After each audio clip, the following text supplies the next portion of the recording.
नमस्कार, सिंधुदुर्गालयामध्ये आपलं स्वागत. पाहूया काही ठळक घडामोडी. हेडलाईन्सचे प्रायोजक आहेत स्टेपिंग स्टोन ग्लोबल स्कूल. पालकमंत्र्यांची झाली दमछाक, उपोषणकर्त्यांना दिलं आश्वासन. सेनेच्या फेल्यूवर पालकमंत्र्यांमुळे लोकांवर उपोषणाची वेळ, निलेश राणे यांचा हल्ला बोल. आणि बिल्डर सचिन ओटवणेकर यांच्या विरोधात पेटलं रान, कारवाईसाठी महिलेनं केलं उपोषण. हेडलाईन्सचे प्रायोजक आहेत stepping stone global school. Stepping stone global school वर्तमान आणि भविष्याचा विचार करता डिजिटल वर्ग, विज्ञान प्रयोगशाळा, प्रशस्त क्रीडांगण आणि अत्याधुनिक सुविधांनी परिपूर्ण. मॅथ्स ट्युशन पिरियड, ट्रॅव्हलिंग फॅसिलिटीही उपलब्ध. सीबीएसई बोर्डाशी संलग्न प्रशालय. संपर्कासाठी क्रमांक 9545 520604. आता पाहूया सविस्तर बातम्या.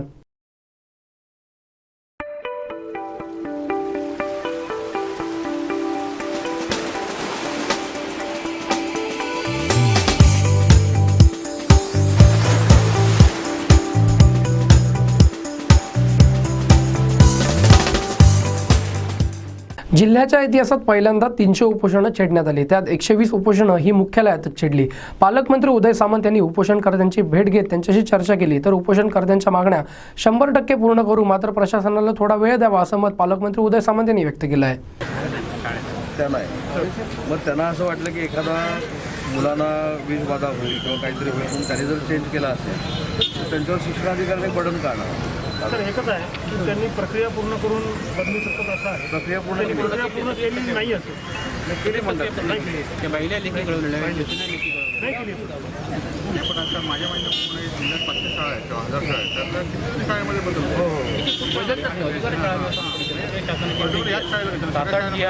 एक वर्षापूर्वीचा मुद्दा आहे. माझ्यासमोर सुद्धा जस्ट प्रवारी आला होता. जे काही सुनावणी लावली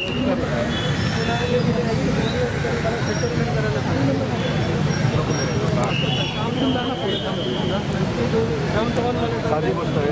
एक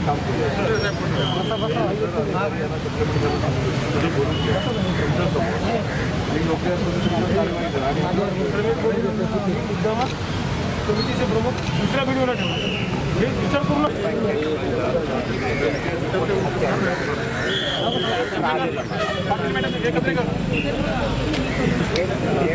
माझा अर्थ काय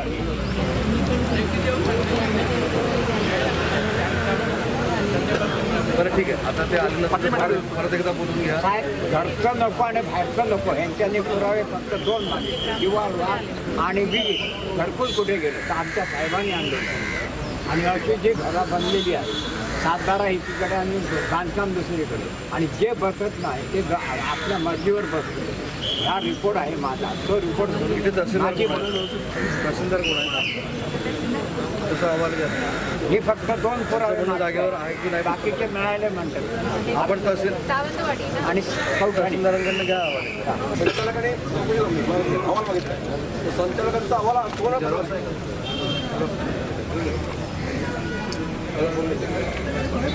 आपण काय करू, प्रशासन अधिकारी जे आहेत त्याला तुमच्या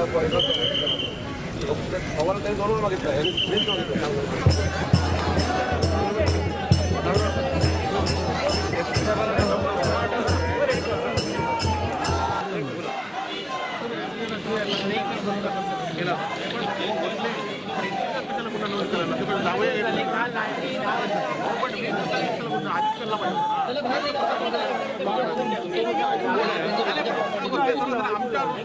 माझ्या प्रॉपर्टीत उभा आहे ना, पैसे दिले तू पूर्ण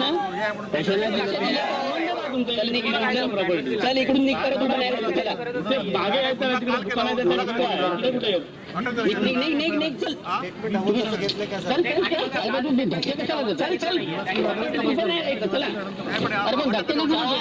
आता मारीन, समजलं की नाही. चल निघ इकडून.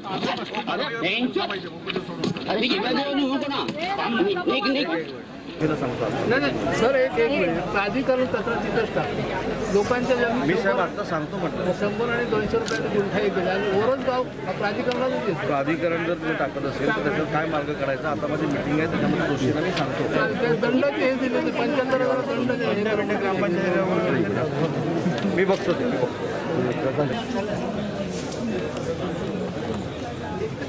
मी असं करतो या संदर्भात मी स्वतः बैठक झाली चालेल का? मी तर निवेदन घेऊन मी आज तुमच्या सगळ्यांच्या भावना स्वतः पालकमंत्री या सगळ्या अधिकाऱ्यांना बोलवून जी ग्रामपंचायत करायची आहे त्या अधिकाऱ्यांची सुद्धा आपण ऑनलाईन बोलू आणि त्या बैठकीमध्ये सकारात्मक निर्णय होतील असं बातमी काढतो. ग्रामपंचायत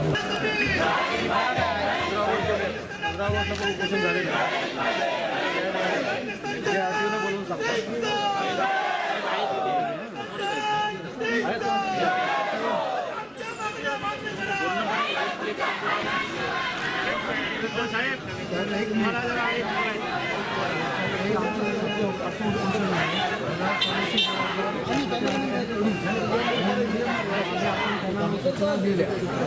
आम्ही उपोषण काही होत नाही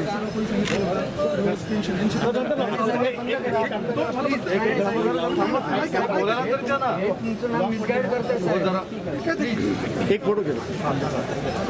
या सर. उपोषणकर्त्यांशी चर्चा केल्यानंतर पालकमंत्री उदय सामंत यांनी पत्रकार परिषद घेतली.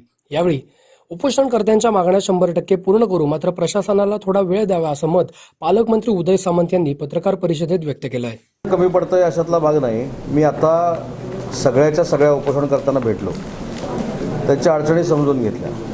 काही उपोषणं आता अशी आहेत, उदाहरणार्थ एक गुन्हा घडलेला आहे, त्याच्यामध्ये 4 आरोपी आहेत. 24 तासामध्ये 3 आरोपींना अटक झालेली आहे, 1 आरोपी शिल्लक आहे. आता तो अटक करण्यासाठी थोडा पोलिसांना वेळ दिला पाहिजे ना. तो फरार आहे, पोलिसांनी जाहीर केलेला आहे, मग त्याच्यासाठी उपोषण आहे. एखादं निवेदन आपण दिलेलं आहे, पण ते निवेदनाला प्रशासनाकडनं पोच आली नाही म्हणून काही निवेदन आहे. कालच काही निवेदन दिलेली आहेत, परवाच काही निवेदन दिलेली आहेत, त्याला उत्तर आलं नाही म्हणून काही उपोषण आहे. प्रकल्पाच्या बाबतीतली काही उपोषण आहेत. मी सविस्तर त्यांच्याशी सगळ्यांशी बोललो. सगळ्यात मोठं शिष्टमंडळ जे आहे ते 2-3 गोष्टीसाठी आहे. एक दिव्यांगांच्या ज्या अडचणी आहेत तर त्याच्यामध्ये त्यांना भेटल्यानंतर ते समाधानी आहेत, कारण ऑलरेडी 50 लाख रुपये DPCमधनं दिव्यांगांना देण्याचा ऑलरेडी निर्णय घेतला आहे, पण त्यांच्यापर्यंत तो पोचलेला नव्हता. ते एक मोठं उपोषण होतं. देवधर कालव्याच्या संदर्भातलं एक जे उपोषण होतं त्यांना मी स्पष्ट असं सांगितलं की 25 वर्षापासून तुमच्या मागण्या मान्य झाल्या नाहीत, पण आज निवेदन पहिल्यांदा माझ्याकडे आलं, मी तुमच्याबरोबर बैठक घेतो. पण त्यांचं म्हणणं असं की जोपर्यंत तुम्ही बैठक घेत नाही तोपर्यंत आम्ही इथंच बसणार आहोत. आता ह्याला उत्तर माझ्याकडे काय असू शकत नाही. कामगार विभागाचे सुरक्षा मंडळाचे पैसे यायचे शिल्लक होते, आम्ही सगळ्यांनी पाठपुरावा केला, ते पैसे आलेले आहेत, पण कामगार विभाग ते सुरक्षा रक्षकांकडे पोचवत नाही. ही एक तांत्रिक बाब आहे म्हणून ते उपोषण आहे. ते उद्या गुरव म्हणून जे कामगार आयुक्त आहेत त्यांना मी बोलवलेलं आहे, ते त्यांच्याबरोबर चर्चा करतील आणि फायनल करतील. आता निरूळचं एक जे आहे त्या संदर्भात आता मी पत्रकार परिषद झाल्यानंतर चर्चा करणार आहोत. मला असं वाटतं की काही जी आहेत ती उपोषणं त्याला 100% न्याय देणं गरजेचं आहे. प्रशासनानं देखील काम करणं गरजेचं आहे. पण ज्यांची कामं झालेली आहेत, आता एक तर उपोषण असं आहे की त्यांच्या 7 मागण्या आहेत. 7 मागण्यांपैकी 6 मागण्या पूर्ण झालेल्या आहेत आणि 7वी मागणी जी आहे ती 15 दिवसापर्यंत पूर्ण होऊ शकत नाही, कारण त्याला काहीतरी कालावधी लागतो. पण त्यांचं म्हणणं आहे ते आजच पूर्ण झालं पाहिजे. आता तो जो शासनाला दिलेला नियम आहे 15 दिवसाच्या कालावधीनंतर करा किंवा 30 दिवसाच्या कालावधीनंतर करा, आणि त्यांचं म्हणणं असेल ते आजच ऑर्डर पाहिजे, तर ते काय प्रशासनाला शक्य नाही. आणि म्हणून उपोषणकर्त्यांनी सुद्धा समजून घेतलं पाहिजे. प्रशासनानं कुठं अडचण निर्माण केली असेल, जसं आता काही मंडळी मला भेटायला आलीत शिक्षणाधिकारी माध्यमिकच्या बाबतीमध्ये. शिक्षणाधिकारी माध्यमिकच्या बाबतीमध्ये आम्ही सगळेच नाराज आहोत की त्यांनी लोकांना नाचवण्यापेक्षा जर आज 3 उपोषणं तिथं होती, 3 उपोषणपैकी 3 उपोषणाला त्यांनी असं सांगितलं, असं उत्तर दिलं की 7 दिवसामध्ये तुमचं मार्गी लावतो काम, म्हणून मी पत्र देतो. मग 7 दिवसामध्ये तुम्ही काम मार्गी लावणार हे उपोषणाला बसल्यानंतर मग अगोदर का दिलं नाही, अशी ती उपोषणं आहेत. काही लोकांना दालनात घेतलं नाही म्हणून उपोषणं आहेत. आणि ह्या काय त्यांच्यात चूक आहे तसं माझं म्हणणं नाही, पण सगळ्यांनी एक लक्षात घेतलं पाहिजे की ज्या मागण्या केलेल्या होत्या पूर्वीच्या उपोषणामध्ये त्या 5-5, 6-6 असतील आणि त्यातल्या 5 पूर्ण झालेल्या आणि एखादी राहिली, तर थोडा अवधी शासनाला दिला पाहिजे, प्रशासनाला दिला पाहिजे. काही माझ्या स्तरावरच्या बैठक आहेत त्या मी लावणार आहे, काही शासन स्तरावरच्या बैठक आहेत त्या मी लावणार आहे. आता शासन स्तरावरची बैठक देखील इथंच लागली पाहिजे, ही जी मागणी आहे ही काही मी पूर्ण करू शकत नाही. किंवा आता एक ग्रामपंचायतीचा नवीन ग्रामपंचायती करण्याचा प्रश्न जो आहे त्याच्यासाठी 100 लोक बसलेली आहेत.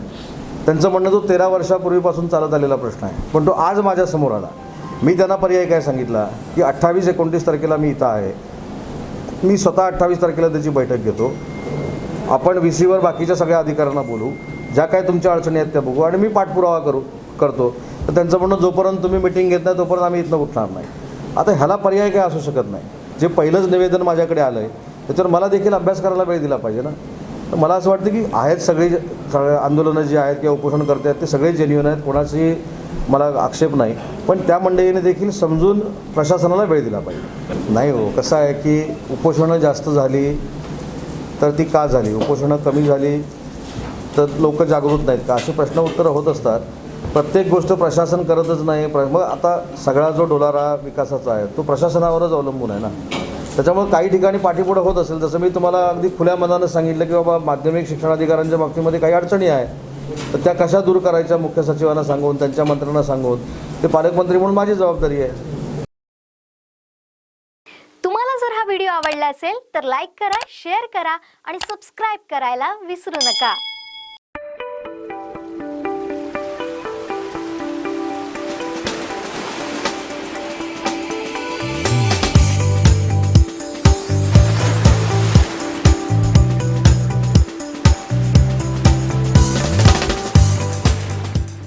जिल्ह्याच्या इतिहासात 300हून अधिक उपोषणं पहिल्यांदाच होत आहेत. मंत्री, आमदार, खासदार लोकांचे प्रश्न सोडवण्यात अपयशी ठरलेत. महाविकास आघाडीच्या नाकर्तेपणामुळेच उपोषणात वाढ झाली असा टोला लगावत माजी आमदार प्रभण चटार यांनी जोरदार हल्ला चढवला. नाही, याचं कारण इथले रस्ते व्यवस्थित नाहीत. योग्य प्रकारे ज्या पद्धतीचा रस्ता विमानतळ ते हायवेपर्यंत करायला तो तयार नाही. ज्या जमिनी अंतर्गत विद्युत वाहिनी न्यायला पाहिजे ती नेलेली नाही. त्याचं काम रखडलेलं आहे. पाणी या एअरपोर्टपर्यंत अजून पोचलेलं नाही. म्हणजे जे इन्फ्रास्ट्रक्चर या महाराष्ट्र सरकारच्या आघाडी सरकारने या विमानतळासाठी देण्याची आवश्यकता आहे ते दिलेलं नाही. ते जोपर्यंत पूर्ण देऊन त्याचा दाखला केंद्रात पोचत नाही तोपर्यंत केंद्र सरकार मंजुरी देणार नाही. मग त्यातून गणपती आणा नाहीतर उंदीर आणा.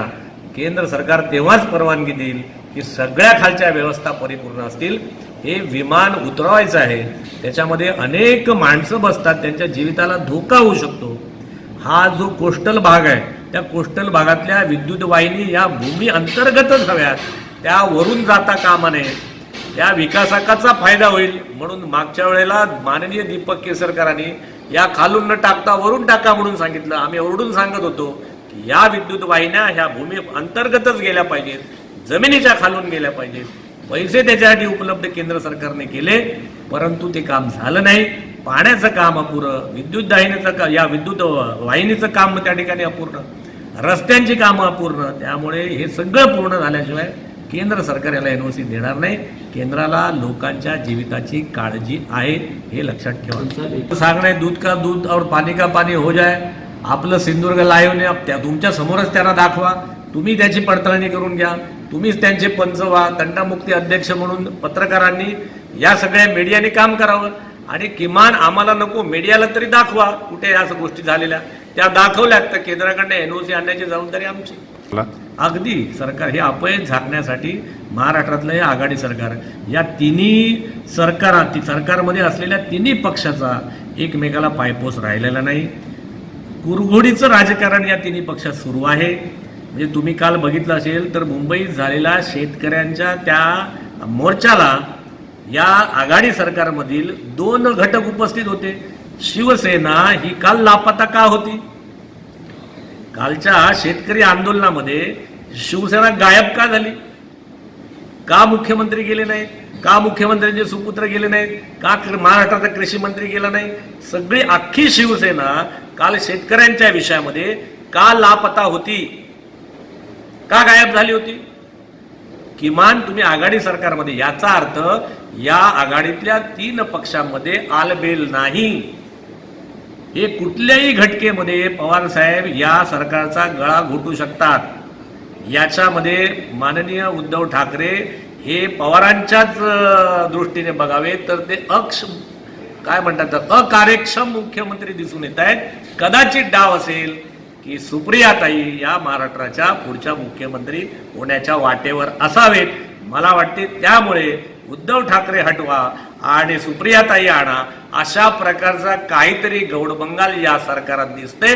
त्यामुळे शिवसेना सरकारचे शिवसेनेचे मंत्री त्या ठिकाणी कालच्या शेतकरी आंदोलनात पोचले नाहीत. ही याच्या मागची मेघ आहे.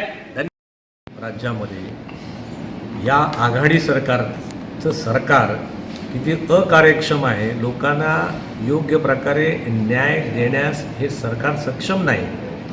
जेव्हा उपोषणात करणारी माणसांची संख्या वाढते, याचा अर्थ हे सरकार, हे पालकमंत्री, हे सगळे मंत्री लोकांना या लोकशाहीमध्ये न्याय देण्याला कमी पडतात. तेव्हा लोकांची उपोषणं वाढतात. जिल्ह्यामध्ये प्रचंड बेकारी वाढलेली आहे. जिल्ह्यामध्ये DPDCचा निधी कमतरता झाल्यामुळे सगळी कामं ठप्प आहेत. या महाविकास आघाडी ही महाविकास आघाडी नाही, महाविकास ठप्प करणारी आघाडी आहे. त्यामुळे लोकक्षोभ वाढतोय, लोकभावना तीव्र होत आहेत. कुठल्याही क्षेत्रात काम होताना गेल्या वर्षभरात दिसत नाही. त्याचा जनक्षोभ म्हणजे 26 या जानेवारीच्या या प्रजासत्ताक दिनात 300पेक्षा जास्त लोक उपोषणाला बसणं हाच होता. तुम्हाला जर हा व्हिडिओ आवडला असेल तर लाईक करा, शेअर करा आणि सबस्क्राईब करायला विसरू नका.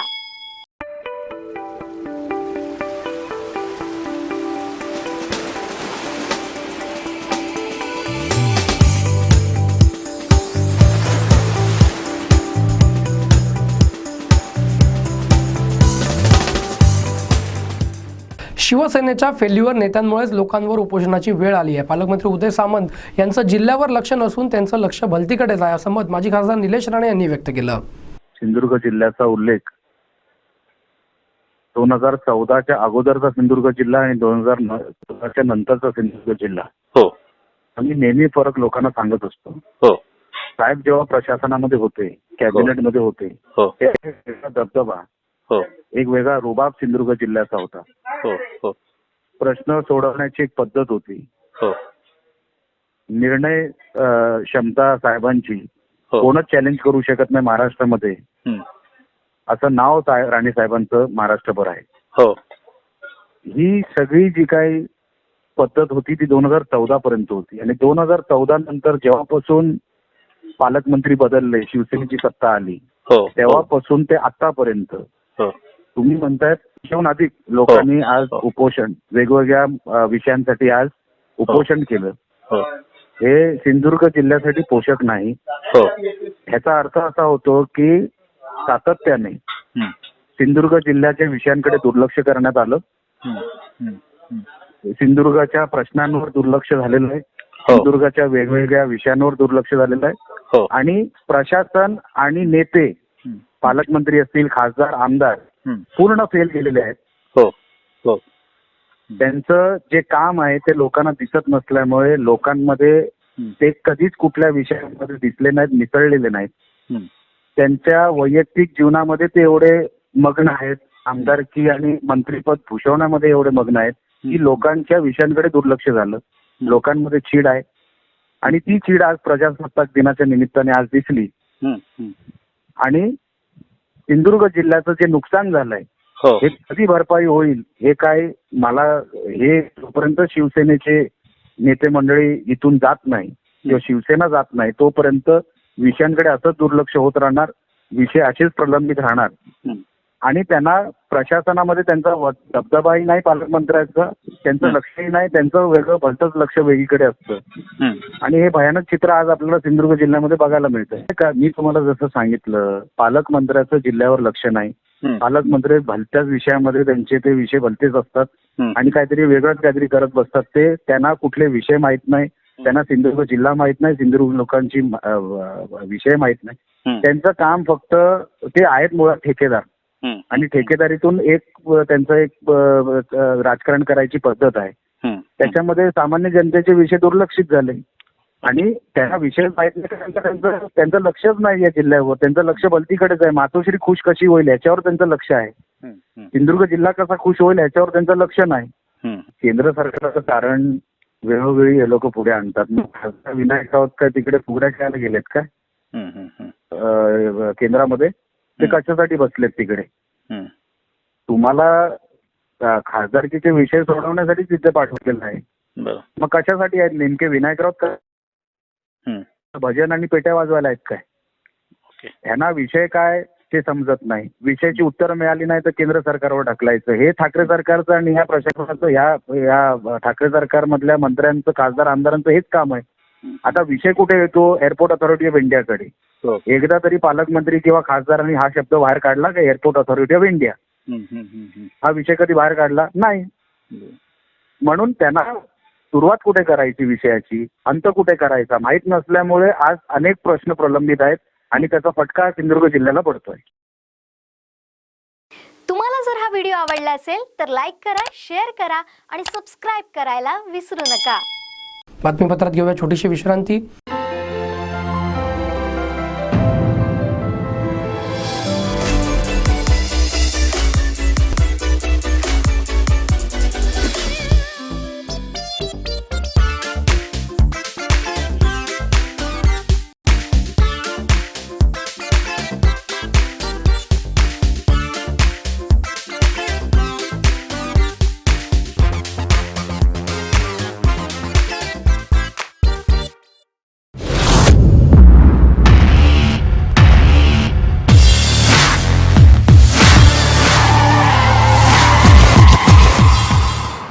or your life. My motto, safety first. I make sure I'm always protected. इसलिए मैंने अपने कार में लगा F Protect, इंडिया का पहला engine fire fighter, easy to install on any car, जो इंजन का टेम्परेचर बढ़ते ही ऑटोमेटिकली एक्टिवेट हो जाता है.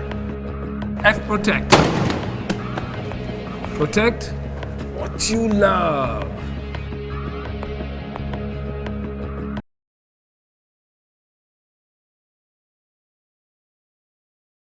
रब्बी हंगाम सुरू झालाय, चला तर मग वाट कसली बघताय, आजच भेट द्या मेसर्स प्रभू कृषी सेवा केंद्र व प्रभू कृषी मार्टला.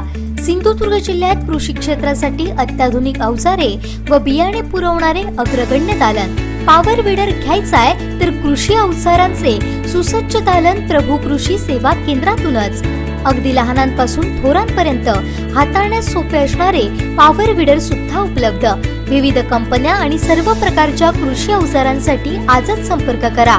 सर्व प्रकारचे power tiller, grass cutter, power spares, power weeder, भात कापणी यंत्र, भात मळणी यंत्र, खड्डे खोदण्याची मशीन, मनुष्यचलित भात लावणी यंत्र, वॉटर पंप, सर्व प्रकारचे गार्डन टूल्स, बी बियाणे व ताडपत्री, सर्व काहींचं सुसज्ज दालन.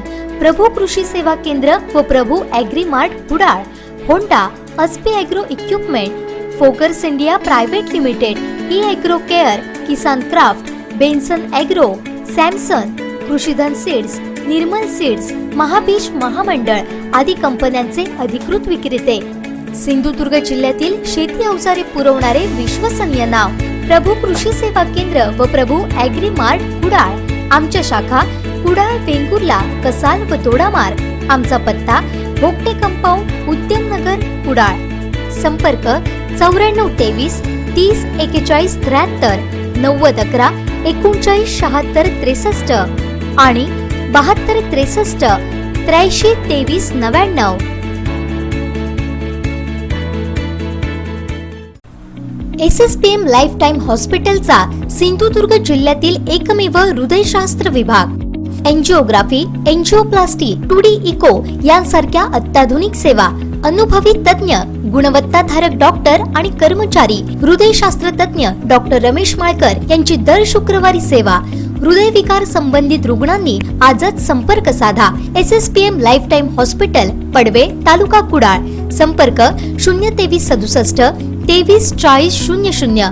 सौ दुर्वा गंगावणे 97 70 05 60 76. श्री सिद्धेश रासम 83 55 88 56 67. श्री अनिल कुडपकर 94 20 90 76 61. श्री गणेश झगडे 90 04 75 63 15.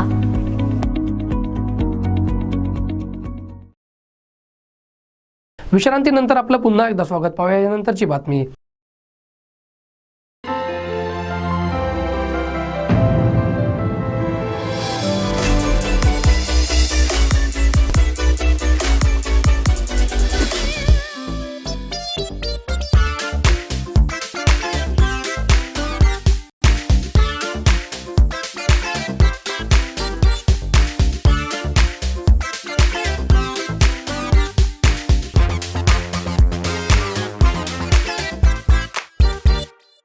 महाविकास आघाडी ही अपयशी ठरली असून सरकारचा प्रशासनावर अंकुश नाही. जिल्ह्यात 300 उपोषणं होणं हे सरकारचं अपयश आहे. शिवसेनेला जमत नसेल तर जनतेला आम्ही न्याय देऊ असं मत आमदार नितेश राणे यांनी व्यक्त केलं आहे. महाराष्ट्रात जिल्ह्यात सगळ्या पद्धतीने या महाविकास आघाडी ज्या पद्धतीने अपयशी ठरलेली आहे, सरकार आणि प्रशासनाचा कोणावरही अंकुश राहिलेला नाहीये. कोणीही या सरकारवर समाधानी नाहीये. म्हणून मोठ्या प्रमाणामध्ये लोक आपल्या आपल्या पद्धतीने या सरकारच्या विरुद्ध आज आवाज उतरण्यासाठी उतरलेले आहेत. 300 उपोषणं सिंधुदुर्गामध्ये होणं हे प्रशासनाचं, पालकमंत्र्यांचं, राज्य सरकारचं फार मोठं अपयश आहे. असमाधानी जनता ज्या पद्धतीने उपोषणाच्या मार्गावर सरकारला सांगते की बाबा तुम्ही आमचं सोडू शकत नाहीये, तुम्ही आमचं ऐकत नाहीये आणि त्याच्यामुळे उपोषणाचा मार्ग स्वीकारायला लागतो, ह्याचा मोठा अपयश या राज्य सरकारचं होऊच शकत नाही. सगळ्या काही गोष्टी टाकू आणि त्यांना जबाब धरणं हे फार चुकीचं आहे. मुळामुळे अधिकारी आणि प्रशासन आणि राज्य सरकार यांचं योग्य पद्धतीने निर्णय असलं पाहिजे, त्याच्यावर वचक असलं पाहिजे, धाक असला पाहिजे. तर अधिकारी ऐकत नसतील त्यांना वळवण्यासाठी क्षमता राज्य सरकारच्या प्रतिनिधींमध्ये असली पाहिजे, सत्ताधाऱ्यांमध्ये असली पाहिजे. घाणेरडं राजकारण, खालच्या पातळीचं राजकारण निवडणूक जिंकण्यासाठी सामदाम दंडभेद लावण्यापेक्षा जिल्ह्यातली जनता सुखी समाधान का हे ह्याच्यावर लक्ष घालणं हेही पालकमंत्री आणि त्यांच्या सहकाऱ्यांचं काम आहे. आज आमच्या जिल्ह्यामध्ये कोणीही समाधानी नाही आहे, ह्याचंच प्रतिबिंब आज 26 तारखेला जानेवारीच्या निमित्ताने ह्या उपोषणाच्या निमित्ताने बाहेर आलेलं आहे. एक लक्षात घ्या, आज 1.5-2 वर्ष ह्या राज्य सरकारला 1.5 वर्ष ह्या राज्य सरकारला झालेली आहेत. अगर लोकांचे प्रश्न सुटले असते तर लोक एवढ्या मोठ्या प्रमाणामध्ये बाहेर उतरली असती का? उतरली असतात. आज अगर उपोषण होता आणि सामान्य जनता बाहेर येऊन त्याच्यामध्ये कुठलेही राजकीय प्रतिनिधी कोणी नाही आहेत, याचा अर्थ आहे की बाबा जनतेचा कोण ऐकत नाहीये, कोण वेळ देत नाहीये. अधिकारी असो किंवा राज्य सरकारचे प्रतिनिधी असो, यांना जनतेचे जाऊन जनते ऐकण्याचं ती वेळ नाही, हे एवढं सरळ स्पष्ट आहे. अशी परिस्थिती सिंधुदुर्गामध्ये कधीही आलेली नव्हती. 2014 पर्यंत राणे साहेब जेव्हा पालकमंत्री होते, प्रशासनावर वचक होतं, अधिकाऱ्यांवर वचक होतं. आज अशा पद्धतीचं कुठलंही वचक किंवा राज्य का जिवंत आहे का? सत्ता राज्य सामान्य जनतेचं काही पडलंय का? हा प्रश्न विचारासारखा वाटतो. तो जोपर्यंत पिंगोळीकडून जाणारा जो अप्रोच रोड जो एअरपोर्टकडे जातो, तो आजही योग्य पद्धतीने तो तयार नाही, अरुंद आहे. त्याच्यामुळे चिपीकडे येणारा वेळ हा फार लांबवला जातो आहे आणि तो जोपर्यंत वेळ आपण कमी करत नाही आणि अन्य राज्य सरकारच्या हाताळीत असलेल्या गोष्टी मी परत सांगतोय, केंद्र सरकार आणि राज्य सरकार एका दुसऱ्याला विरोधात आम्ही कामाला करायचं नाहीये, पण सत्य परिस्थिती एवढीच आहे की राज्य सरकारच्या हाताळीत असलेल्या ज्या काही जिल्ह्याच्या प्रतिनिधींनी सोडवल्या पाहिजेतले जे विषय होते ते सोडवले जात नाहीयेत.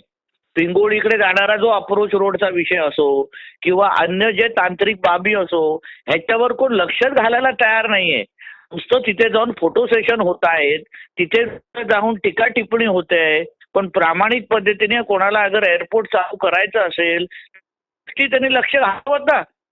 आणि अगर सत्ताधाऱ्यांना, पालकमंत्र्यांना, प्रतिनिधींना अगर काम जमत नसेल तर आमच्या हातात अगर एक आठवडा राणे साहेबांच्या हातात दिलेत ना सगळ्या जबाबदाऱ्या आणि प्रामाणिक पद्धतीने ते जे बोलतायत ते ऐकलं तर मी तुम्हाला बोलतो की तारीख त्यांनी जाहीर केलेल्या तारखेवर आपलं एअरपोर्ट सुरू होऊ शकतं. फक्त ह्यांची इच्छाशक्ती नाहीये, ह्यांची क्षमता नाहीये. नुसतं फक्त इथे येऊन फोटो सेशन करल्याशिवाय काही दुसरं करत नसल्यामुळे मूळ विषय राहतोय बाजूला.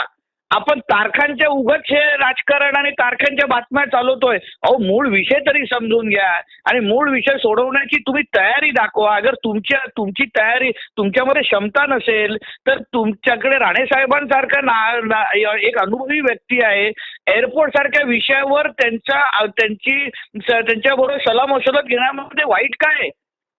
एअरपोर्ट मधून काय भाजपचे तिकीट काढून जाणार आहे, जिल्ह्याचे जाणार आहे, त्याच्यामध्ये सर्व पक्ष जाणार आहेत, नागरिक जाणार आहेत. त्याच्यामध्ये राजकारण करणं, रस्ता असो, एअरपोर्ट असो, रेल्वे असो, हे कुठल्या सुविधा ज्या असतात त्याच्यामध्ये राजकारण करणं उपयोगच नाही, कारण की ते सगळेच वापरणार आहेत. म्हणून योग्य तर भूमिका सत्ताधाऱ्यांनी घ्यावी. अगर त्यांना जमत नसेल तर राणे साहेब असो, प्रभू साहेब असो, आम्ही सगळेजण केव्हाही शरी मदत करायला तयार आहोत.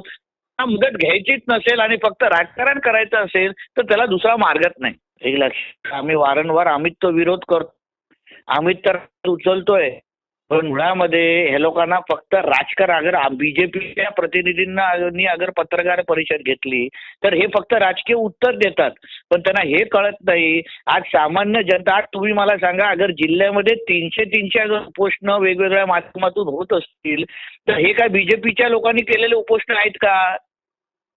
हे सामान्य केलेले उपोषण आहेत.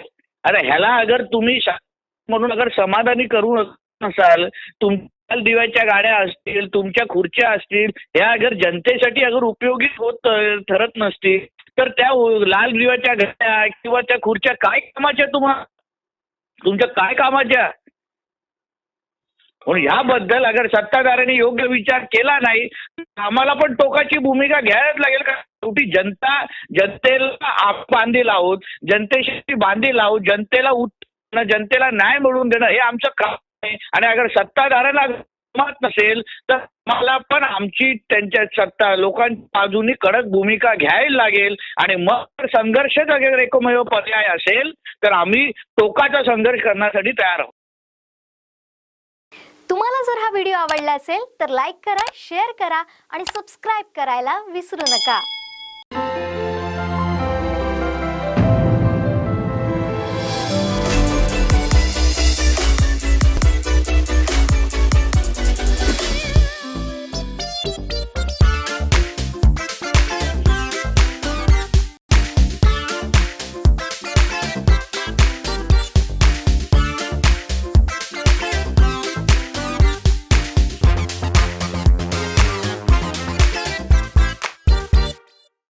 चिपी विमानतळाच्या ओपनिंगची तारीख निश्चित होती, मात्र हेवी रेनफॉलमुळे प्रॉब्लेम झाला. तर कोणाच्या मध्यस्थीची किंवा पुढाकाराची गरज नसून ओपनिंग मुख्यमंत्री उद्धव ठाकरेच करणार असं मत पालकमंत्री उदय सामंत यांनी पत्रकार परिषदेत व्यक्त केलं आहे. विमानतळाची तारीख ही फायनलच झालेली होती. त्या दिवशी फक्त काही लोकांना आम्ही जे सांगत होतो की तारीख टाकू नका, पण तारीख फायनलच झालेली होती हे सांगायला काही हरकत नाही. फक्त जो आपल्याकडे हेवी रेनफॉल झाला त्याच्यामुळे 1-2 क्रॅक जे धावपट्टीला दिसत आहेत ते टेक्निकली ताबडतोब दुरुस्त करावे आणि तो ॲक्शन टेकन रिपोर्ट दिल्लीला पाठवा, एवढंच फक्त मर्यादित आहे. त्याच्यामुळं कोणाच्याही मध्यस्थीची गरज नाही आणि कोणाच्याही पुढाकाराची गरज नाही. जे उद्घाटन करायचं आहे ते मुख्यमंत्रीच करणार आहेत आणि आम्ही सगळे मिळूनच करणार आहोत. कसले मी तेच सांगितलं, DGCAला जी टीम आलेली होती, बाकी काही तांत्रिक त्रुटी नाही, सगळ्या पेरीज कंप्लाय केलेल्या होत्या. फक्त त्यांचं असं म्हणणं होतं की ते 2 इंचाचे आणि 3 इंचाचे जरा ते ओरखडे म्हणतो आपण, ते जे पडलेले आहेत ते धावपट्टीला तर ते कशा पद्धतीचे आहेत त्यांनी तज्ज्ञांना विचारलं. त्यांनी सांगितलं की एकदाच एअरपोर्ट सुरू करत असताना पॅसेंजरची, विमानाची, सगळ्यांचीच सुरक्षितता बघून ते सुरू करावं. म्हणून 5-6 दिवस इकडे तिकडे झालं तर काय होणार नाही, पण विमानतळ सुरू होईल.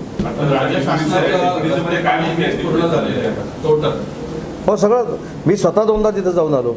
ज्या ज्या काही त्रुटी राहिल्या होत्या ती पाईपलाईनचं काम मी स्वतः सुरू करणार होतो, पण मला त्या दिवशी यायला मिळालं नाही. ते काम सुरू झालेलं आहे आता.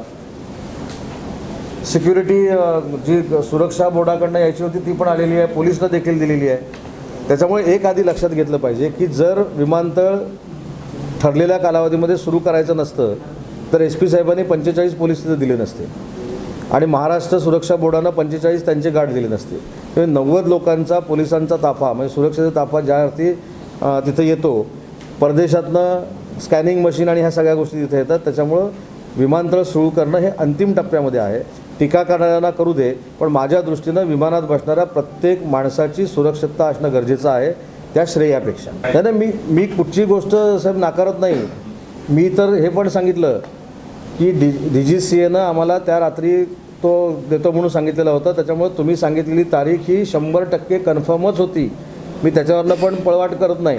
पण ज्यावेळी DGCA सांगतं की थोडी विमान उतरायला जे सगळ्या क्लिअरन्स आहेत ते आपण घेऊया आणि एक 7-8 दिवस मागं पुढं करूया. आता केंद्र कणकवली हे काय बोलले, ते काय बोलले, ते का बोलले, हा काही संबंध नाही. तुम्हाला जर हा व्हिडिओ आवडला असेल तर लाईक करा, शेअर करा आणि सबस्क्राईब करायला विसरू नका.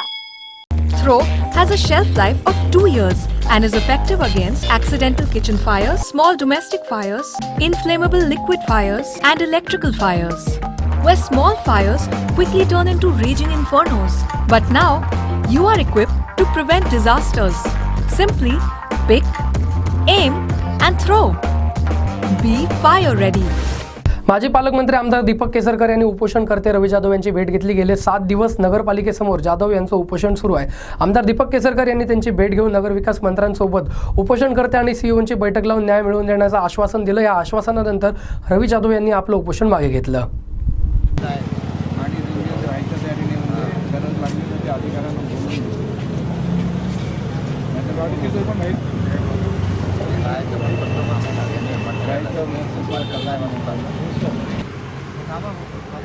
ते कोण हौशे येत नाही, 7 दिवस आहेत त्याच्यासाठी दिले.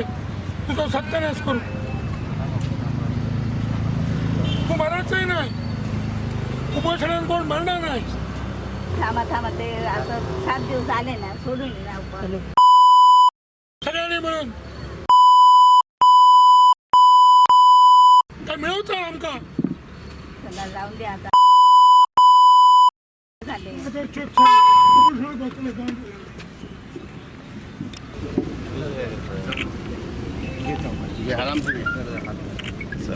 भाई इकडे बघा. एक गोष्ट अशी आहे की मी सातत्याने त्यांच्या संपर्कामध्ये असतो. सावंतवाडीमधलं कोणीही माझ्या मतदारसंघातले सगळे हे माझ्या कुटुंबाचे सदस्य असतात. त्याच्यामुळे कोणाच्याही जीवाला धोका होऊ नये हे माझं कर्तव्य आहे आणि ह्याच्यासाठी मी राज्याचे नगरविकास मंत्री आदरणीय एकनाथजी शिंदेसाहेब यांच्याशी फोनवरून चर्चा केली.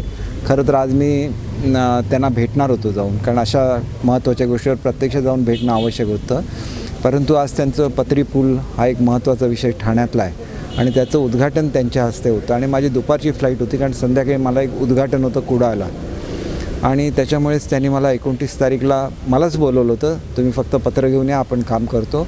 परंतु मी ह्या लोकांना सुद्धा घेऊन जाणार आहे जेणेकरून त्यांना कळेल आणि जोपर्यंत यांचं काम होणार नाही तोपर्यंत त्यांना तिथंच थांबवून याच्यातून कसा मार्ग काढायचा हे मला तांत्रिकदृष्ट्या माहिती आहे, कारण अनेक वर्ष मी या शहराचा नगराध्यक्ष राहिलेलो.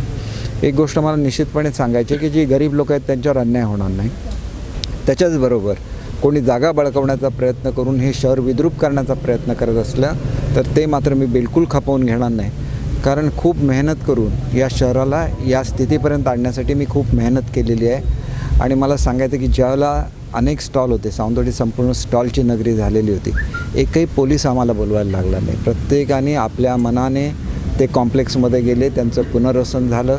तशी माझी नेहमीच इच्छा असणार की त्यांचं जसं झालं तसं वेगवेगळ्या भागामध्ये असलेल्या वेगवेगळ्या लोकांचं कधीतरी कायमस्वरूपी पुनर्वसन झालं पाहिजे, तर त्यांना गरिबांना आधार मिळू शकतो. फक्त असं आहे की ह्या सगळ्या गोष्टी नियमात बसून करायला लागतात, त्याच्यामुळे त्याला काही वेळ लागतो. त्यांना परमनंट आपण व्यवस्था करतो असं जरी सीओनी सांगितलेलं असलं तरी त्या समित्यांच्या मीटिंग होतात, हॉकर झोन ठरवतात, त्याच्यानंतर त्याच्याकडे शिफ्ट होतात. अशा वेळेला एखादा गरीब कुटुंब कसं जगावं ह्यालासुद्धा मर्यादा असते. त्याच्यामुळे ही ॲक्शन कोणी घेतली, ती सीओनी घेतली आहे का, ती घेतलेली असेल तर तोडण्यापूर्वी त्यांना नोटीस दिली होती का, ह्या सगळ्याचा ओहापोह ज्याला मंत्री महोदयांच्याबरोबर होईल. आणि माझी खात्री आहे की मी माझ्या शब्दाला तेवढे निश्चितपणे हे, आणि मी कधीही चुकीचं काम घेऊन आजपर्यंत कुठल्याही मंत्र्यांकडे गेलेलो नाही. आणि त्याच्यामुळे एखाद्या गरीब माणसाला न्याय देण्यासाठीच हे शिवशाहीचं सरकार आहे, हे महाआघाडीचं सरकार आहे. केवळ उद्धवसाहेब तर नेहमी गरिबांचा विचार करतातच, पण पवारसाहेबसुद्धा नेहमी गोरगरिबांचा विचार करणारे आहेत. आमचे महसूल मंत्री गोरगरिबांचा विचार करणारे आहेत. त्याच्यामुळे एखाद्या गरीब मुलाला न्याय दिला, त्याची तात्पुरती व्यवस्था केली म्हणून काय फार मोठं काय घडणार आहे अशातला भाग नाही. ते शासनाचं कर्तव्य असतं. काही वेळेला जे शासकीय अधिकारी असतात त्यांना असे निर्णय घेणं ज्याला अवघड वाटत असतं त्याला शासनाच्या स्तरावर त्याच्यावर बसून तोडगा काढायला लागतो. तो तोडगा काढण्याच्या दृष्टीने मी स्वतः तिथं असेन. मी 9 वर्ष नगराध्यक्ष होतो, महाराष्ट्राच्या महासंघाचा अध्यक्ष होतो, त्याच्यामुळे सगळे नियम मला माहिती आहेत. इथलं पुनर्वसनसुद्धा मी केलेलं आहे. असं नाही की मी नवीन घातलेल्या गाड्यांच्या विरोधात आहे, परंतु त्याला मर्यादा असतात. उद्या 100 लोक घालतील, आपण 100 लोकांचं पुनर्वसन कुठे करू शकतो. त्याच्यासाठी असं असतं की त्याला वेगवेगळे नियम केलेले आहेत, त्याचं पालन झालं पाहिजे, गोरगरिबांचं कल्याण झालं पाहिजे, ही माझी भूमिका आहे. परंतु 1 रुपयासुद्धा न घेता ज्या व्यापाऱ्यांचं मी पुनर्वसन केलं, ज्याला मी ऐकतो खरं आहे खोटं मला माहिती नाही, परंतु ज्याला त्यांच्याकडून लाखो रुपये घेतल्याचं मला कळतं त्याला मनापासून दुःख होतं. मी कोणासाठी केलं, आज काय चाललेलं आहे. आणि हे प्रकार जर असे घडत असतील तर ती आपली सावंतवाडीची संस्कृती नाही आणि सिंधुदुर्गची संस्कृती नाही. आणि ह्या संस्कृतीच्या रक्षणासाठी माझा नेहमी लढा राहिलेला आहे, तो तसाच पुढे चालू राहील. याच्यामध्ये हा एक छोटासा भाग आहे की मुलाचं जोपर्यंत पुनर्वसन होण्याचं सीओने कबूल केलं आहे, पण जोपर्यंत होत नाही तोपर्यंत त्याची पर्यायी व्यवस्था काय करायची याच्यावर निर्णय त्या मीटिंगमध्ये होईल, जेणेकरून हे कुटुंब उघड्यावर पडणार नाही एवढं निश्चितपणे बघितलं जाईल. त्याच्याचबरोबर वेंगुर्लाला सुद्धा एक उपोषणाची नोटीस आलेली आहे. उद्या सकाळी मी वेंगुर्लाला जातो आहे. 3-3 लाखाच्या वस्तू 10-10 लाखाला विकत घेतल्या गेल्या, हे जिल्ह्यामध्ये कधीच केलेलं नाही. ह्याच्यासाठी मी एवढे कोट्यवधी रुपये निधी दिलेला नाही नगरपालिकांना. शेवटी ह्या गोष्टीमध्ये मला लक्ष घातलं पाहिजे, कारण संपूर्ण सिंधुदुर्गच्या आणि महाराष्ट्राच्या इतिहासामध्ये नगरपालिकांना एवढे पैसा जिल्हा नियोजन मंडळातून कधीच मिळालेला नव्हता. आणि कोट्यवधी रुपये दिले तर ते जनतेसाठी दिलेले आहेत, ते कोणाची पोटं भरण्यासाठी दिलेले नाही आहेत. त्याच्यामुळे याच्यावर मला ठाम भूमिका घ्यायला लागेल आणि हे सगळं जाग्यावर आणायला लागेल. कारण सत्ता असणं नसणं हा वेगळा भाग असतो, परंतु जे सिंधुदुर्गची परंपरा आहे, जी सावंतवाडी संस्थांची परंपरा आहे, ती परंपरा आम्हाला कायम टिकवली पाहिजे. आणि मी बाहेर असल्याचा फायदा घेऊन जर ह्या गोष्टी अशा होत असतील तर मी पुढच्या महिन्यापासून इथंच आहे, काय प्रश्नच नाही. माझ्या मिसेसचा पाय फ्रॅक्चर झाला म्हणून काही काळ मला मुंबईत राहायला लागलं, नाहीतर आम्ही 15 दिवसापूर्वीच इथं येणार होतो. माझ्या मिटिंगच्या वेळा सोडल्या मुंबईतल्या तर 100% सिंधुदुर्गमध्ये राहून जे अर्धवट राहिलं आहे, जिथं जिथं लोकांना न्याय मिळाला नाही ते सगळं पूर्ण केलं जाईल. आणि तेवढं करण्याची ताकद ईश्वराने द्यावी अशी माझी अपेक्षा आहे आणि माझी तशी ईश्वराकडे प्रार्थना आहे.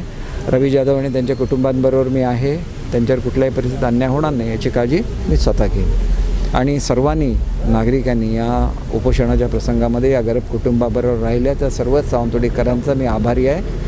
आणि सावंतवाडी चांगली राहावी, स्वच्छ राहावी, सुंदर राहावी याच्यासाठी माझा लढा कायम राहणार. आणि तो लढा इथं एक श्रीदेव पाटेकराचं अधिष्ठान आहे आणि वाईट प्रवृत्ती कधीही सावंतवाडीमध्ये टिकलेली नाही आहे.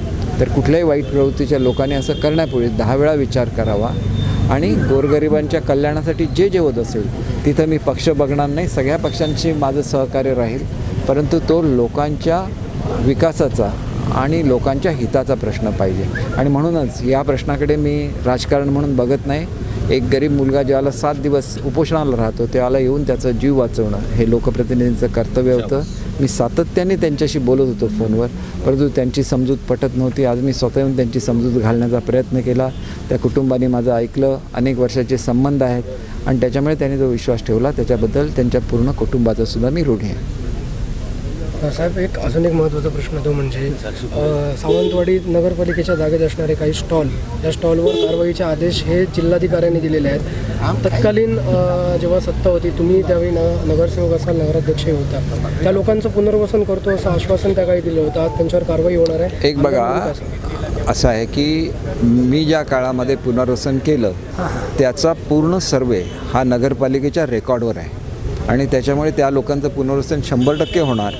जे नव्याने आले असतील त्यांना जिथं हॉकर झोन नव्याने तयार होईल तिथं त्यांचं शिफ्टिंग होईल. काढणं ह्याचा अर्थ त्यांचं जीवन नष्ट होणार नाही याची काळजीसुद्धा प्रत्येकाने घेतली पाहिजे. म्हणून 29च्या मीटिंगमध्ये ह्या सगळ्याची चर्चा होईल. 29ला मला त्यांनी खरं तर स्वतःलाच फक्त अर्ज घेऊन ये म्हणून सांगितलं होतं, आपण काम करतो, पण तुम्ही या लोकांना घेऊन जातो आहे. त्याच्यानंतर एक डिटेल चर्चा ही जिल्हाधिकारी असतील, CO असतील, सर्वांना बोलून होईल आणि त्याच्यामध्ये हा सगळा प्लॅनसुद्धा फायनल केला जाईल. असं असतं की ह्या प्रश्नांचं कधी राजकारण करायचं नसतं. गरिबांचा प्रश्न हा गरिबांचा प्रश्न असतो आणि कोणाच्याही पोटावर लाथ कधीही मारायचे नसते. हे जीवनामधलं तत्त्व प्रत्येकाने पाळलं पाहिजे. परंतु त्याच्याचबरोबर कुठेही अतिक्रमणं करून हे शहर हे त्याचं सौंदर्य कायम राखलं पाहिजे, त्याच्यासाठी इथं अतिक्रमणं होता कामा नये, हे सुद्धा प्रत्येकाचं कर्तव्य आहे. म्हणून माझी एकतर्फी भूमिका नाही, भूमिका ही सगळ्यांना साजेशी पाहिजे. प्रत्येक ठिकाणी आता आपण नवीन जे मटन मार्केटसाठी मी पैसे ह्यावर्षी देणार आहे ते बाहेरच्या वाड्यामध्ये होतं आहे. प्रत्येक ठिकाणी छोटी छोटी पॉकेट्स तयार झाली पाहिजे जिथं मुलांना त्यांना व्यवसाय करायचा असेल तर संधी प्राप्त झाली पाहिजे, पण त्याचं चांगलं नियोजन झालं पाहिजे. त्या नियोजनाच्या मीटिंगसुद्धा मी नगरपालिकेमध्ये येऊन या मतदारसंघाचा आमदार म्हणून निश्चित घेईन आणि त्याच्यावर ते आवश्यक ते आदेश शासनाला सुद्धा काढायला लागतील.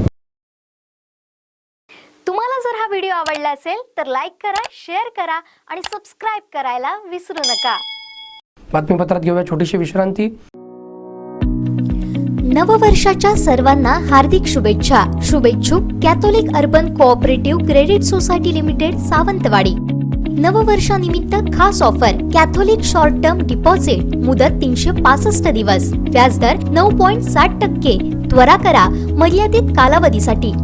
संपर्क क्रमांक प्रधान कार्यालय 023 63 27 38 90, सावंतवाडी 023 63 27 38 89, वेंगुर्ला 023 66 26 29 53, शिरोडा 023 66 22 74 39, मालवण 023 65 25 27 82, कणकवली 023 67 23 39 22, कुडाळ 023 65 22 15 59.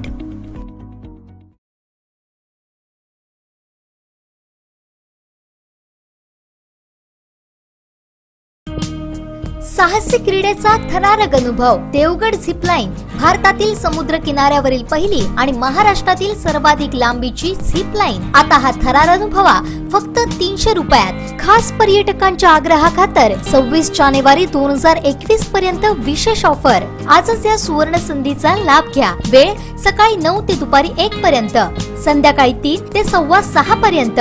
ठिकाण देवगड पवनचक्की जवळ. झिप राईड साठी संपर्क 9405 56 66 22.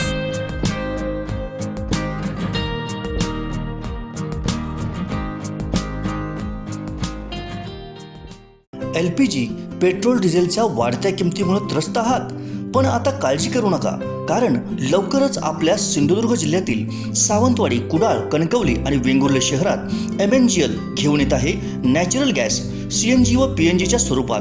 आता घर, हॉटेल व वाहनांसाठी स्मार्ट सोल्युशन म्हणजे CNG व PNG लवकरच उपलब्ध होणार आहेत सिंधुदुर्ग जिल्ह्यात. हे आहे वापरायला सोयीस्कर आणि किफायतशीर.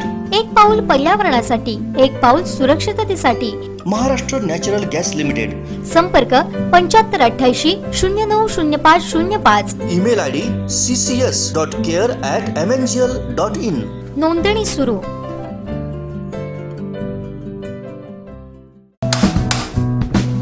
आई मला भूक लागली, क्लासला जायला उशीर, लवकर खायला दे ना. अगं थांब ग, आत्ताच सिलेंडर संपलाय.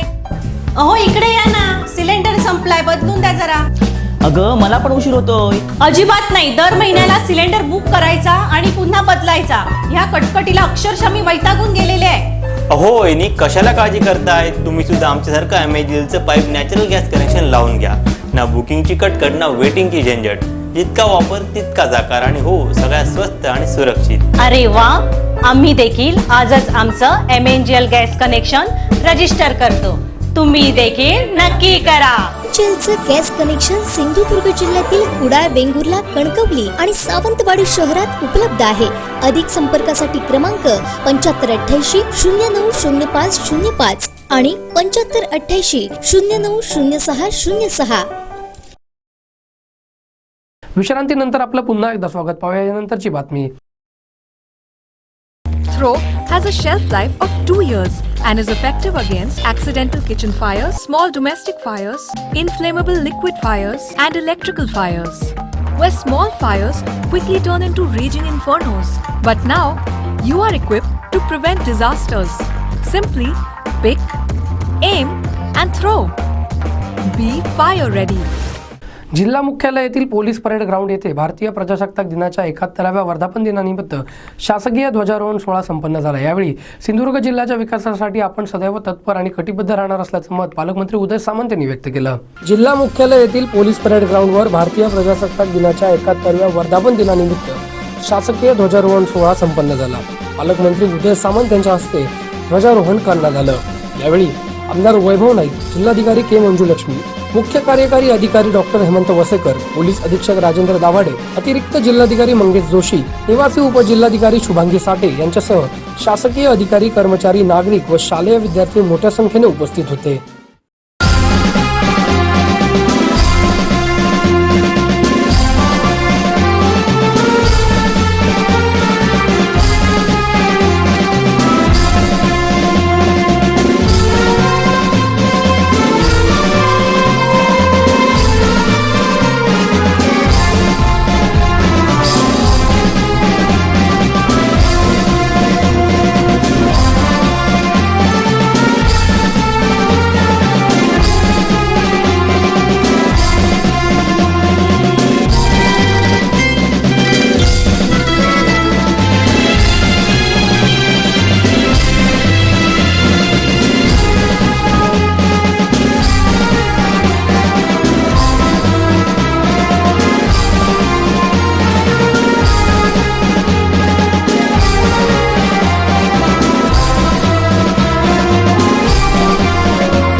दिन साजरा करत असताना सिंधुदुर्ग जिल्ह्याच्या विकासासाठी आम्ही सगळेच प्रशासनासोबत कटिबद्ध आहोत.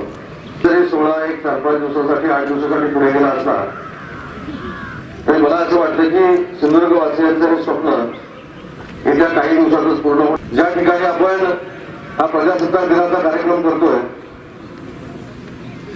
त्या ओरस प्राधिकरणाचा देखील विकास झाला पाहिजे, हा देखील आमचा सगळ्यांचा कटाक्ष आहे. आणि म्हणून जसा मुंबईमध्ये 30 मीटरवरचा ध्वज आपल्याला बघायला मिळतो, मागच्या वर्षी आम्ही रत्नागिरीमध्ये देखील त्याची संकल्पना मांडली, तो देखील तयार झालेला आहे. पुढच्या प्रजासत्ताक दिनाच्या अगोदर या सिंधुदुर्ग नगरीमध्ये देखील हा 30 मीटरवरचा आपला देशाचा ध्वज फडकवण्याची संधी आणि तो बघण्याची संधी देखील सिंधुदुर्गवासियांना मिळणार आहे. आपल्या विभागाचं नेतृत्व बॅरिस्टर नागपाई साहेबांनी केलं आणि म्हणून बॅरिस्टर नागपाई साहेबांचा वारसा, त्यांचा विचार या सिंधुदुर्ग नगरीतलं देशभर टिकण्यासाठी कम्युनिटी सेंटर देखील उभारण्याचा निर्णय महाराष्ट्र शासनाने घेतलाय. सिंधुदुर्ग वासियांचं देखील मनापासून कौतुक करतो, त्याला धन्यवाद देतो की करोनाच्या आपत्तीमध्ये सुरुवातीपासूनच नियमाचं आदर्शवत असं पालन करणारा जर महाराष्ट्राचा जिल्हा कुठचा होता तर तो सिंधुदुर्ग जिल्हा होता. आणि म्हणून सिंधुदुर्ग जिल्ह्याचे नागरिक असतील, आमचे व्यापारी असतील, या सगळ्यांचंच मनापासून कौतुक करतो. सगळ्यात महत्वाचं कौतुक मला पोलीस खात्याचं देखील केलं पाहिजे, महसूल खात्याचं केलं पाहिजे, आरोग्य विभागाचं केलं पाहिजे, ज्यांनी या कोरोनाच्या संकटामध्ये आपली ढाल म्हणून आपलं संरक्षण केलं. या सगळ्याच घटकांचं मी मनापासून कौतुक करतो. त्या शेतकऱ्यांसाठी आणि शेतकऱ्यांच्या मुलांसाठी काहीतरी सिंधुदुर्ग जिल्ह्यामध्ये केलं पाहिजे, हा दृष्टिकोन डोळ्यासमोर ठेवून 30 वर्षापूर्वीपासूनची सिंधुदुर्गवासियांची मागणी महाराष्ट्र राज्याच्या मुख्यमंत्र्यांनी मान्य केली आणि 966 कोटी रुपये खर्च करून शासकीय वैद्यकीय महाविद्यालय हे सिंधुदुर्गमध्ये करण्याचा निर्णय घेतला. तो आजच्या दिनी एक आपण सगळ्यांनी मिळून संकल्प करू की आपल्या देशानं जी सगळ्या बाबतीमध्ये प्रगतीची गरुडझेप घेतलेली आहे, ही गरुडझेप घेत असताना सिंधुदुर्ग जिल्ह्याचा देखील त्याच्यामध्ये वाटा असला पाहिजे. यासाठी सगळ्यांनी एकत्र येऊन पक्षभेद बाजूला ठेवून सिंधुदुर्गाचे नागरिक म्हणून आपण कार्यरत राहूया, एवढीच अपेक्षा व्यक्त करतो. तुम्हाला जर हा व्हिडिओ आवडला असेल तर लाईक करा, शेअर करा आणि सबस्क्राईब करायला विसरू नका.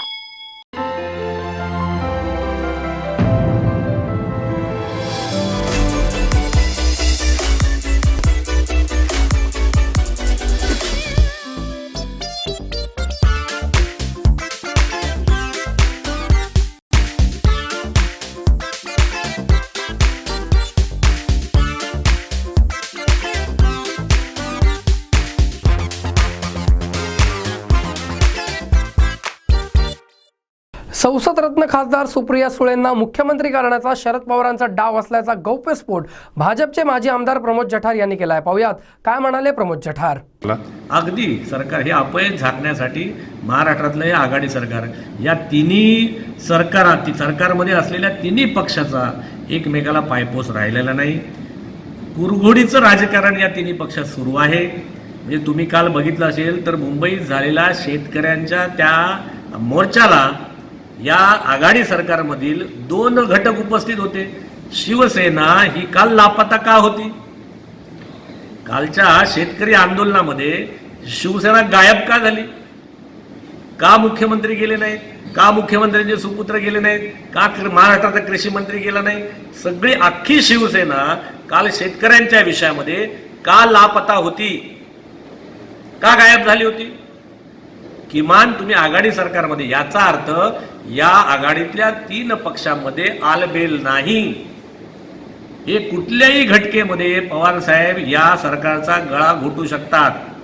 याच्यामध्ये माननीय उद्धव ठाकरे हे पवारांच्याच दृष्टीने बघावे तर ते काय म्हणतात अकार्यक्षम मुख्यमंत्री दिसून येत आहेत. कदाचित डाव असेल की सुप्रियाताई या महाराष्ट्राच्या पुढच्या मुख्यमंत्री होण्याच्या वाटेवर असावेत. मला वाटते त्यामुळे उद्धव ठाकरे हटवा आणि सुप्रियाताई आणा अशा प्रकारचा काहीतरी गौडबंगाल या सरकारात दिसते. त्यामुळे शिवसेनेचे मंत्री त्या ठिकाणी कालच्या शेतकरी आंदोलनात पोचले नाहीत. ही याच्या मागची मेघ आहे. तुम्हाला जर हा व्हिडिओ आवडला असेल तर लाईक करा, शेअर करा आणि सबस्क्राईब करायला विसरू नका.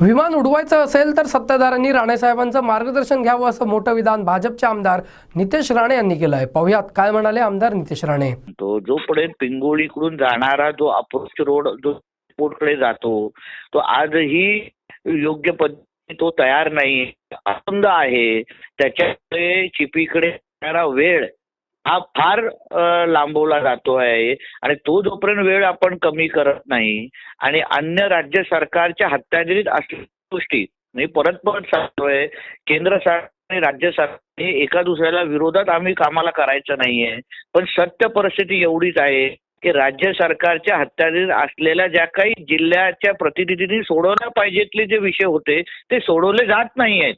पिंगोळीकडे जाणारा जो अप्रोच रोडचा विषय असो किंवा अन्य जे तांत्रिक बाबी असो ह्याच्यावर कोण लक्षच घालायला तयार नाहीये. नुसतं तिथे जाऊन फोटो सेशन होत आहेत, तिथे जाऊन टीका टिप्पणी होते, पण प्रामाणिक पद्धतीने कोणाला अगर एअरपोर्ट चालू करायचं असेल की त्यांनी लक्ष घालवत ना. आणि अगर सत्ताधाऱ्यांना, पालकमंत्र्यांना, प्रतिनिधींना अगर काम जमत नसेल तर आमच्या हातात अगर एक आठवडा राणे साहेबांच्या हातात दिलेत ना सगळ्या जबाबदाऱ्या आणि प्रामाणिक पद्धतीने ते जे बोलतायत ते ऐकलं तर मी तुम्हाला बोलतो की तारीख त्यांनी जाहीर केलेल्या तारखेवर आपलं एअरपोर्ट सुरू होऊ शकतं. फक्त ह्यांची इच्छाशक्ती नाहीये, ह्यांची क्षमता नाहीये. नुसतं फक्त इथे येऊन फोटो सेशन करल्याशिवाय काही दुसरं करत नसल्यामुळे मूळ विषय राहतोय बाजूला.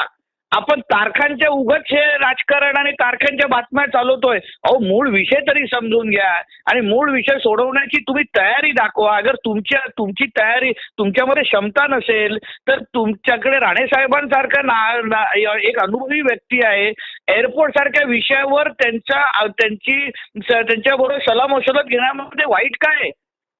एअरपोर्ट मधून काय भाजपचे तिकीट काढून जाणार आहे, जिल्ह्याचे जाणार आहे, त्याच्यामध्ये सर्व पक्ष जाणार आहेत, नागरिक जाणार आहेत. त्याच्यामध्ये राजकारण करणं, रस्ता असो, एअरपोर्ट असो, रेल्वे असो, कुठल्या सुविधा ज्या असतात त्याच्यामध्ये राजकारण करणं उपयोगच नाही, कारण की ते सगळेच वापरणार आहेत. म्हणून योग्य तर सत्ताधाऱ्यांनी घ्यावी. अगर त्यांना जमत नसेल तर राणे साहेब असो, प्रभू साहेब असो, आम्ही सगळेजण केव्हाही शरी मदतीला तयार आहोत. मुदत घ्यायचीच नसेल आणि फक्त राजकारण करायचं असेल तर त्याला दुसरा मार्गच नाही. तुम्हाला जर हा व्हिडिओ आवडला असेल तर लाईक करा, शेअर करा आणि सबस्क्राईब करायला विसरू नका. शेवटी ठळक घडामोडी पुन्हा एकदा. हेडलाईन्सचे प्रायोजक आहेत स्टेपिंग स्टोन ग्लोबल स्कूल. पालकमंत्र्यांची झाली दमछाक, उपोषणकर्त्यांना दिलं आश्वासन. सेनेच्या फेल्युअर पालकमंत्र्यांमुळे लोकांवर उपोषणाची वेळ, निलेश राणे यांचा हल्ला बोल. आणि बिल्डर सचिन ओटवणेकर यांच्या विरोधात पेटलं रान, कारवाईसाठी महिलेनं केलं उपोषण. हेडलाईन्सचे प्रायोजक आहेत स्टेपिंग स्टोन ग्लोबल स्कूल. आता इथेच थांबूया. ताज्या घडामोडींसाठी पाहत राहा बदलत्या कोकणचा बुलंद आवाज सिंधुदुर्ग लाईव्ह. नमस्कार.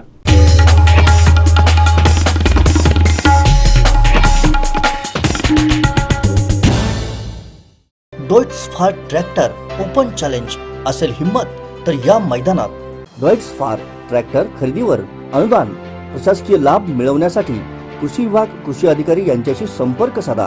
अधिक माहितीसाठी Sindhudurg tractor agro agency Shirgaon इथं अवश्य भेट द्या. सिंधुदुर्ग जिल्ह्यातील शेतकरी बांधवांना खुश खबर, डॉइट्सफार ट्रॅक्टरची जिल्ह्यातील मेन डीलरशिप आता शिरगाव देवगड इथं. डॉइट्सफार सादर करत आहे ट्रॅक्टर मधील 3 सिरीज ट्रॅक्टरची मॉडेल आणि त्याची वैशिष्ट्ये. मॉडेल 3E सिरीज 3540 42 HP मध्ये उपलब्ध. इंधन कार्यक्षम engine, constant match gearbox, diesel युक्त सह हायड्रोलिक, सर्वोत्कृष्ट बोनेट, डायग्राम क्लच, तेलात बुडालेले ब्रेक इस्टिमेस्ट कस्टर पूर्ण सीलबंद एक्सेस मॉडेल ॲग्रोलक्स सिरीज 45, 50, 65 आणि 60 HP मध्ये, मॉडेल ॲग्रोमॅक्स सिरीज 45 ते 80 HP मध्ये उपलब्ध.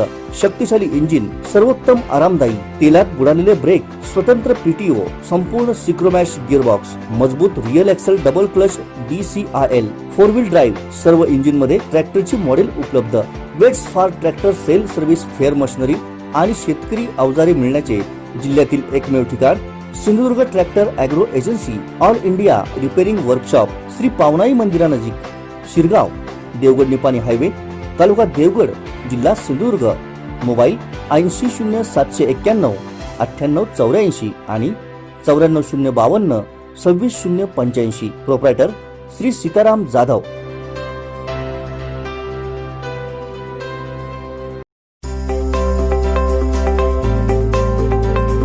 प्रवेश प्रवेश प्रवेश प्रथम वर्ष अभियांत्रिकी व थेट द्वितीय वर्ष अभियांत्रिकी सिंधुदुर्ग शिक्षण प्रसारक मंडळाचे अभियांत्रिकी महाविद्यालय कणकवली.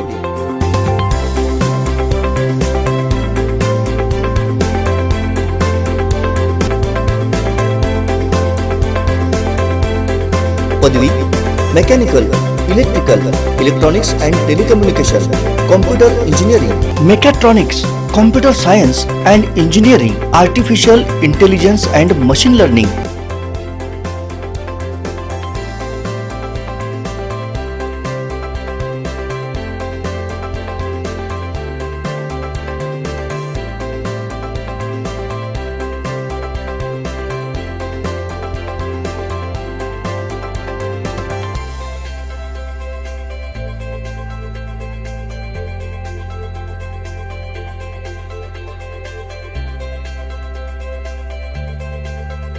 माननीय श्री नितेशजी राणे यांच्या संकल्पनेतून आणि राणे परिवाराच्या मार्गदर्शनाखाली सिंधुदुर्ग शिक्षण प्रसारक मंडळाच्या इंजिनिअरिंग कॉलेज कणकवली येथे कोकणातलं पहिलं इन्क्युबेशन सेंटर सुरू. याच माध्यमातून जिल्हा व जिल्ह्याबाहेरील युवक युवतींना आपल्या जिल्ह्यातच नोकरी आणि रोजगाराची संधी, तसंच याच इन्क्युबेशन सेंटर मार्फत स्वतःचा व्यवसाय सुरू करण्यासाठी भरीव सरकारी अर्थसहाय्य. दर्जेदार वाटचालीमुळे नॅक अंतर्गत B+ ग्रेड. आमची वैशिष्ट्ये वायफाय सह सुसज्ज 34 एकर कॅम्पस, तज्ञ अनुभवी व उच्च शिक्षित प्राध्यापक, अद्ययावत प्रयोगशाळा, इंटरनेट सह संगणक कक्ष, स्वतंत्र प्लेसमेंट विभाग, जिम, स्विमिंग पूल व सुसज्ज मैदान. महाराष्ट्र शासन केंद्र शासनाच्या GR नुसार विविध प्रवर्गातील मुलांना फ्रेश सवलत, अत्याधुनिक व सुसज्ज लायब्ररी, मुला मुलींसाठी स्वतः वसतिगृह, मोफत मेडिकल चेकअप, नामांकित कंपन्यांमध्ये नोकरीची संधी. प्रवेशासाठी संपर्क सिंधुदुर्ग शिक्षण प्रसारक मंडळाचे अभियांत्रिकी महाविद्यालय कणकवली, हरकुळ बुद्रुक, तालुका कणकवली, जिल्हा सिंधुदुर्ग. प्रवेशासाठी संपर्क प्रोफेसर रावसाहेब ठोंबरे 97 630 72 417, डॉक्टर महेश साटम 94 211 46 337, प्राध्यापक समीर वायंगणकर 94 216 37 803, प्राध्यापक सुयोग सावंत 94 20 455 488, प्राध्यापक वैभव माईनकर 90 498 13 870 आणि श्री अनाजी सावंत 94 22 63 38 21.